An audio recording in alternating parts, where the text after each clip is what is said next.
اور یہ جیسا انشاءاللہ آگے بھی عرض کروں گا کہ یہ توبہ کا عمل ایسا ہے کہ جو مسلسل چلنا چاہیے. اور مسلسل چلنے کا معنی یہ ہے کہ ہر روز رات کو بیٹھ کے اپنے باری تعالیٰ کی بارگاہ میں یہ عرض معروض کر لیا کرو کہ اللہ میں نے پتہ نہیں کس طرح دن گزارا, جہاں کہیں میری غلطی ہوئی, میری آنکھ بہکی, میری زبان بہکی, میرا دل بہکا, اے اللہ اس کو معاف فرما دیجئے. ہر روز کا اختتام اس تھوڑی سی گزارش پر ہو اللہ تعالیٰ کی بارگاہ میں. ہمارے حضرت ایک بزرگ تھے, حضرت بابا نجم حسن صاحب رحمۃ اللہ علیہ, حضرت تھانوی رحمۃ اللہ علیہ کے مجاز صحبت تھے. ایک مرتبہ ایک نوجوان لڑکا آیا, آ کر ایسے ہی آ گیا تھا بغیر کسی ارادے کے کہ میں کوئی اصلاح کرانے جا رہا ہوں یا ان سے کوئی نصیحت لینے جا رہا ہوں. لیکن حضرت کے دل میں ایک داعیہ ہوتا تھا ہر ایک آدمی کو کچھ پیغام دے دینے کا.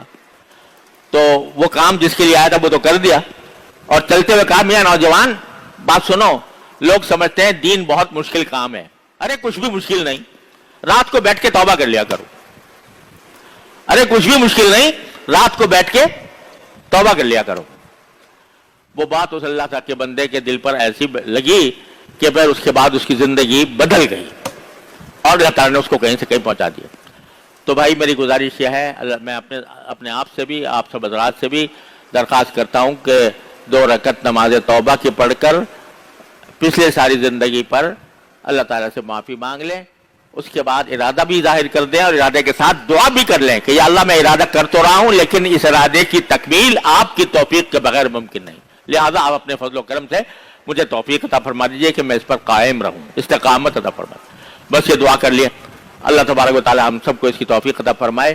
پھر اس توبہ کی مزید کچھ تفصیل اللہ نے چاہا, اللہ نے توفیق دی تو پھر انشاءاللہ عرض کروں گا. اللہم صلی وسلم بارک علی سیدنا محمد وعلی آل سیدنا محمد کما صلیت علی ابراہیم وعلی آل ابراہیم انک حمید مجید. ربنا ظلمنا انفسنا وان لم تغفر لنا وترحمنا لنكونن من الخاسرین. ربنا آتنا فی الدنیا حسنۃ وفی الآخرۃ حسنۃ وقنا عذاب النار.